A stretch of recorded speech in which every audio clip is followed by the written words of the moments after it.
Assalamualaikum warahmatullahi wabarakatuh. Alhamdulillahirabbil alamin wahdahu wassalatu wassalamu ala asrofil anbiya'i wal mursalin wa ala alihi wa sahbihi ajma'in. Amma ba'du. Ya, kembali lagi bersama saya ya teman-teman sekalian. Terima kasih buat teman-teman yang sudah menyempatkan waktunya untuk mendengarkan kembali materi tentang fikih wanita dari saya yang akan saya lanjutkan mengenai bab puasa ya teman-teman. Kemarin kita sudah menyampaikan bab tentang puasa, di mana di sini saya akan melanjutkan tentang pembahasan yang mengenai kifarat wanita, kemudian makan dan minum dengan sengaja yang di siang bulan Ramadan. Kemudian apa sih pengertian dari kifarat itu? Ada qada dan ada fidyah. Apa saja itu ya? Apa itu artinya? Kemudian ada iktikaf. Iktikaf begitu ya teman-teman. Langsung saja kepada pembahasan yang pertama, yaitu mengenai kifarat wanita dan makan minum dengan sengaja di siang bulan Ramadan. Yang pertama yaitu tentang kifarat bagi wanita. Tidak bisa dibantah ya teman-teman bahwa wanita pun wajib sama-sama mengqadha puasanya dan membayar kifarat apabila ia rela dan menghendaki persetubuhan ya. Lain halnya kalau dia lupa atau tidak sengaja atau dipaksa mungkin sebagaimana dinyatakan dalam hadis, atau karena takut suaminya marah dan lain sebagainya akibat kemarahannya, maka bahkan qada pun tidak wajib kalau alasannya seperti yang disebutkan tadi ya teman-teman. Dan bila ada yang mengatakan bahwa wanita itu hanya berkewajiban qada saja, maka sama sekali saya tidak yakin bahwa yang bermaksud kan adalah wanita yang rela dan menghendaki persetubuhan. Saya yakin yang mereka maksudkan lain adalah wanita yang dipaksa melayani suaminya atau lupa atau tidak sengaja. Begitu ya. Jadi teman-teman, kifarat bagi wanita itu kan membayar puasanya itu apabila ia bersetubuhan dengan artian yang sengaja bagi yang sudah berumah tangga ya teman-teman. Ya lain alasannya kalau dia sedang tidak disengaja atau dipaksa oleh suaminya begitu, melayani suaminya begitu. Kemudian ada makan minum dengan sengaja. Nah, pada saat bulan Ramadan di siang hari, sebagian mungkin atau kita sudah sering ya melihat ada orang-orang yang berbuka puasa seenaknya di tempat umum, di khalayak ramai gitu ya kan teman-teman, walaupun ditutupi dengan kain-kain begitu. Pasti banyak kita temui terutama di tempat yang ramai seperti pasar begitu kan. Nah, sebenarnya itu ada alasan. Namun, apabila makan dan minum dengan sengaja yang ia menyengajakan itu wajib ya teman-teman membayar kifarat di sini yang tertera dalam buku ini. Begitu. Saya mengutipnya tetap dari buku tentang fikih wanita yang ditulis oleh Syekh Muhammad Al-Jamal. Ya, Syekh Muhammad Ibrahim Al-Jamal. Nah, kenapa itu diwajib membayar kifaratnya ya? Karena dengan sengaja. Alasannya ya kita harus coba ditanyai hati kita begitu ya mas. Begitu kita tanyakan apakah yang kita lakukan ini baik atau tidak begitu ya kan. Coba kita tanya kepada hati kita masing-masing gitu. Kemudian yang kedua yaitu perkataan para ulama mazhab Hanafi dan Maliki.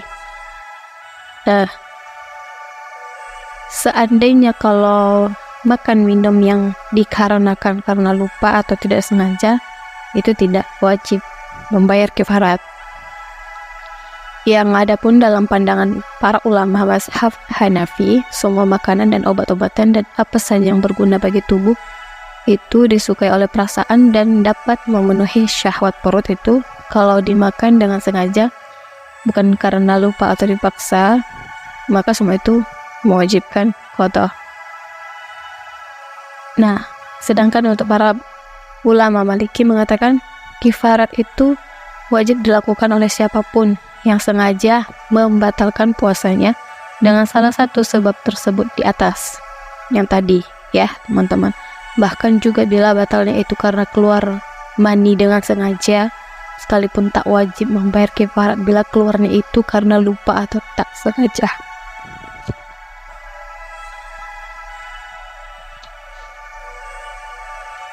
Berkata Syekh Muhammad Baqar Ismail Al-Wadihnya, yang lebih tepat dalam hal ini adalah mazhab Maliki, yang mendekati kebenaran adalah mazhab Hanafi, karena dalilnya memang kuat, di mana berbunyi dalam hadis riwayat Malik Muslim dari Abu Hurairah radhiyallahu anhu berkata bahwa pernah ada seorang laki-laki membatalkan puasanya di bulan Ramadan. Maka Rasulullah Shallallahu Alaihi Wasallam menyuruh dia memerdekakan seorang budak atau puasa 2 bulan berturut-turut atau memberi makan orang miskin.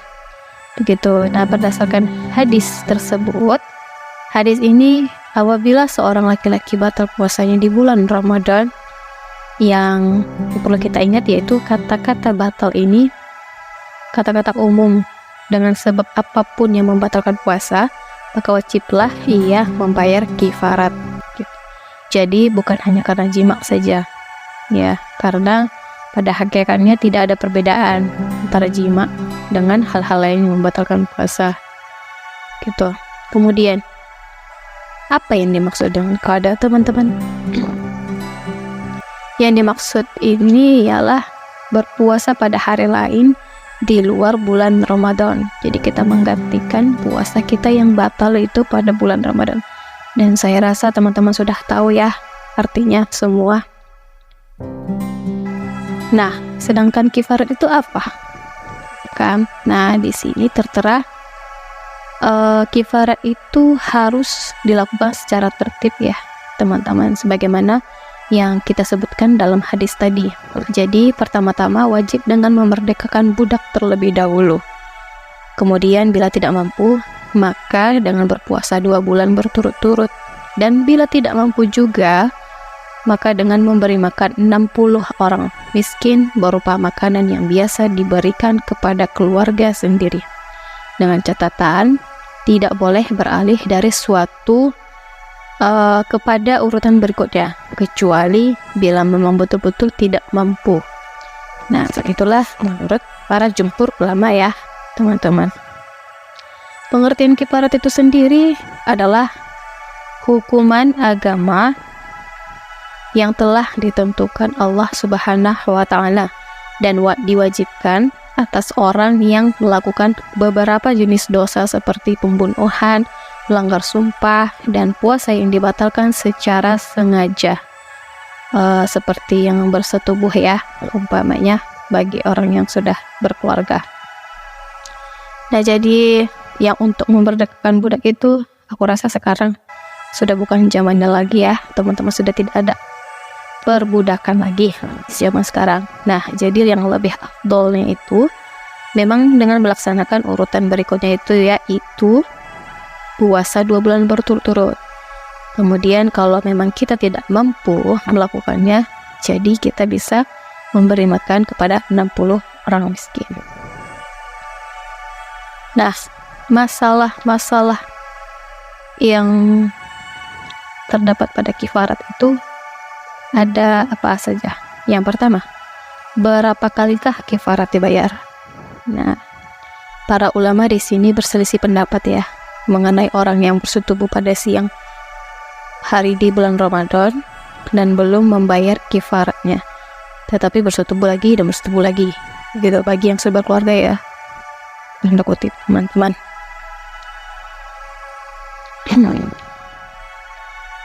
Ya, di sini ada berbagai pendapat ya teman-teman. Para ulama kebanyakan mengatakan bahwa kifarat itu wajib dilakukan berkali-kali bila pelanggaran yang menyebabkannya berkali-kali dilakukan pada hari-hari yang berbeda. Sedang kalau dilakukan pada hari yang sama, maka kifaratnya cukup 1 kali saja. Gitu. Kemudian apabila seorang melakukan pelanggaran yang mewajibkannya kifarat dan langsung dia kifarati, tetapi pada hari itu juga dia melakukan lagi perbuatan yang sama, maka cukuplah baginya 1 kifarat yang telah dia lakukan tadi. Ya, sekalipun dia menanggung dosa besar tentunya. Dan wallahu a'lam. Kemudian masalah yang berada gugurnya kifarat. Persoalan gugurnya kifarat pun para ulama tidak satu pendapat, yakni apabila orang yang wajib berkifarat itu ternyata tak mampu berpuasa 2 bulan berturut-turut atau memberi makan miskin. Ya, namun demikian ada pendapat mereka yang dapat kita simpulkan. Yang pertama, kifarat itu gugur sama sekali. Yang kedua, katakan kifarat itu tetap merupakan hutang baginya yang wajib dia bayar kapan saja bila ada kemudahan atau ada kemampuan berpuasa. Kemudian ada fidyah. Nah, kita sudah menyampaikan tentang qada dan kifarat tadi, di mana yang kita katakan bahwa yang afdal dalam membayar kifarat ialah dengan puasa, dan bila tidak mampu maka dengan memberi makan. Nah, yang memberi makan inilah yang dimaksud dengan fidyah itu, yaitu memberi makan seorang miskin sebagai ganti dari 1 hari puasa yang ditinggalkan. Begitu. Oleh karena itu, puasa kifarat itu 2 bulan, maka gantinya adalah memberi makan 60 orang miskin. Begitu ya, teman-teman. Artinya, kemudian kita masuk kepada pembahasan yang selanjutnya, yaitu tentang iktikaf ya teman-teman. Iktikaf di sini menurut bahasa itu tinggal dan mengurung diri di suatu tempat, sedangkan menurut syariat iktikaf itu artinya tinggal di dalam masjid untuk beribadah dengan niat dan cara yang telah ditentukan. Nah, adapun dalil disyariatkannya iktikaf ini terdapat pada Quran surah Al-Baqarah ayat 125, di mana bunyinya Bismillahirrahmanirrahim, wa ahidna ila Ibrahim wa Ismaila an tahhira baitiya lit-taifina wal-akifina war-ruk'is sujud. Dan telah kami perintahkan kepada Ibrahim dan Ismail, bersihkanlah rumahku untuk orang-orang yang tawaf, yang iktikaf, yang rukuk, dan yang sujud. Nah, apa hikmah yang disyariatkan iktikaf itu? Mengosongkan hati dari segala urusan duniawi dan mengganti dengan kesibukan ibadah dan berzikir kepada Allah Subhanahu wa Ta'ala ya teman-teman. Kemudian dalam iktikaf, orang berserah diri hanya kepada Allah Subhanahu wa Ta'ala dengan menyerahkan segala urusannya kepadanya dan bersimpuh di hadapan pintu anugerah dan rahmatnya. Dengan beriktikaf berarti kayak memohon perlindungan kepada Tuhan yang maha kuasa, maha tinggi, maha segalanya, hingga takkan berhasil seorang pun yang hendak berbuat jahat terhadap orang yang sedang beriktikaf ataupun hendak menganiaya dirinya. Nah, oleh karena itu, seandainya ada seseorang yang marah dan hendak melampiaskan kemarahannya terhadap mu'takif, bila ia keluar dari iktikafnya, maka mu'takif itu akan tetap tinggal dalam iktikafnya. karena ia dapat merasakan bahaya yang tengah mengancamnya gitu.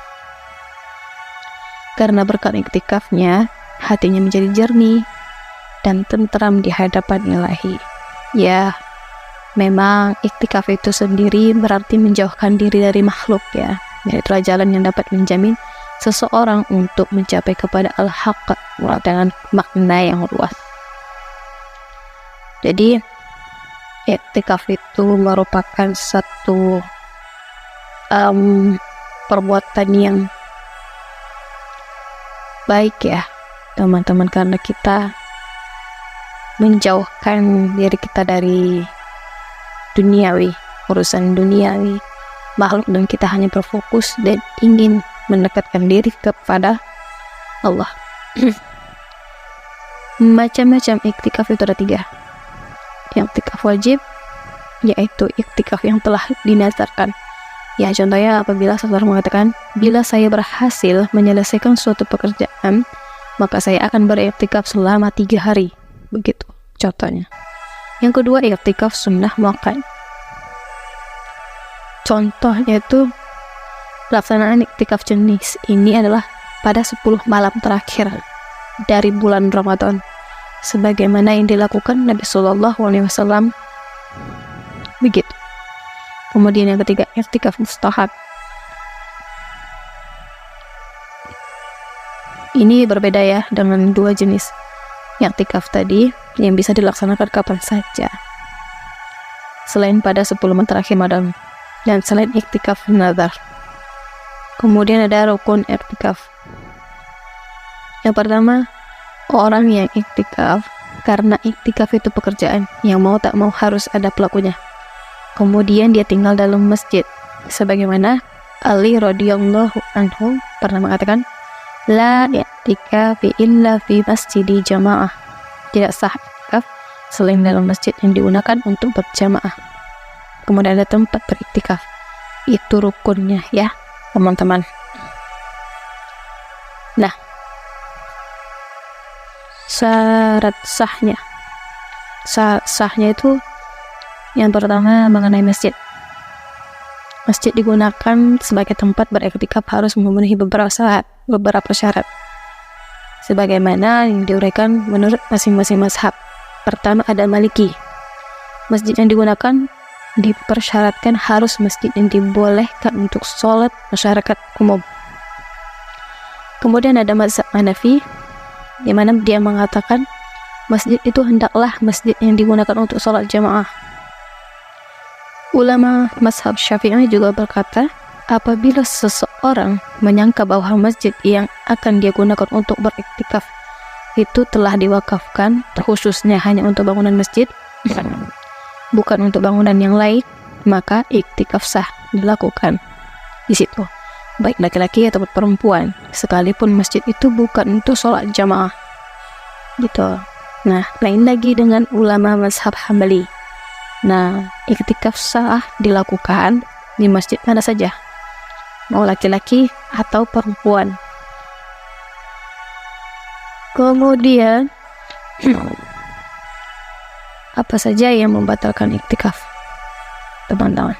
Yang pertama, sebelumnya iktikaf itu merupakan salwat rabbani dan latihan rohani, di mana seseorang menyendiri dari pergaulan sesama makhluk demi mencintainya dengan yang maha pencipta. Di sana ia mengingat Allah dan mengagumi ciptaannya, kekuasaannya, dan keagungannya. Dan kepadanya ia berdoa dan bermunajat serta mengharap pahala dan memohon dihindarkan dari siksanya dengan segala kerendahan yang ia minta diselamatkan olehnya dari kobaran api dan panas yang tidak terkira itu. Nah, yang membatalkan iktikaf itu yang pertama adalah bersetubuh, kalaupun tidak sampai mengeluarkan mani, karena Allah Subhanahu wa ta'ala berfirman dalam Quran surah Al-Baqarah ayat 187, Bismillahirrahmanirrahim, wala tubashiruhunna wa antum aakifuna fil masajid, dan janganlah kamu mencampur mereka, yaitu istri-istrimu, ketika kamu beriktikaf dalam masjid. Kemudian yang kedua, hal-hal yang mendorong terjadinya persetubuhan, memancing gitu ya teman-teman. Kemudian ada pingsan dan gila, yaitu baik karena mabuk atau lainnya. Kemudian murtad dari Islam. Kemudian ada keluar dari masjid. Nah, bagaimana dengan iktikaf wanita? Dari Aisyah radhiyallahu anha, ia berkata, apabila Rasulullah Shallallahu alaihi wasallam hendak beriktikaf, maka beliau melakukan salat fajar, kemudian masuk ke tempat iktikafnya, bahwa beliau pernah menyuruh orang mendirikan kemah dalam masjid, yaitu ketika beliau hendak beriktikaf pada 10 malam terakhir di bulan Ramadan. Maka Zainab pun menyuruh orang pula mendirikan kemah masing-masing, hingga ketika Rasulullah Shallallahu alaihi wasallam usai dari sholat fajarnya, dilihat ternyata sudah ada beberapa kemah. Maka berkatalah beliau, benarkah yang mereka kehendaki itu kebajikan? Dan beliau pun kemudian menyuruh kemahnya dibongkar. Dan pada bulan Ramadan itu beliau tidak lagi beriktikaf. Beliau baru beriktikaf pada 10 malam pertama dari bulan Syawal. Itu ya teman-teman. Mengenai bolehnya iktikaf bagi wanita itu memang sudah menjadi kesepakatan para ulama ya teman-teman, kecuali bagi wanita cantik yang genep gitu. Lain dari itu mereka mempersyaratkan pula adanya keamanan. Namun yang dipertanyakan, benarkah keamanan itu ada di zaman sekarang? Yang benar adalah keamanan itu sama sekali tidak terdapat di masjid manapun, kecuali di masjid-masjid ahli sunnah atau golongan yang berpegang teguh pada syariat, yang kita lihat begitu tenang, selalu ada maksurat atau tempat khusus wanita yang terlindungi ya begitu. Sedangkan wanitanya senantiasa mematuhi peraturan hadis dalam melakukan sholat maupun ketertiban-ketertiban yang lain. Kata-kata ini tentu saja diucapkan bukan karena terdorong oleh hal-hal yang lain ya teman-teman. Jadi kalau memang ada masjid yang memberi keamanan kepada wanita, di mana ia terlindung dari pandangan orang banyak, seperti masjid-masjid yang mempunyai maksurat tadi ya, yang benar-benar terpisah dengan persediaan air khusus umpamanya, maka bolehlah ia beriktikaf di sana. Begitu ya teman-teman, asalkan suaminya mengizinkan bagi yang sudah berkeluarga.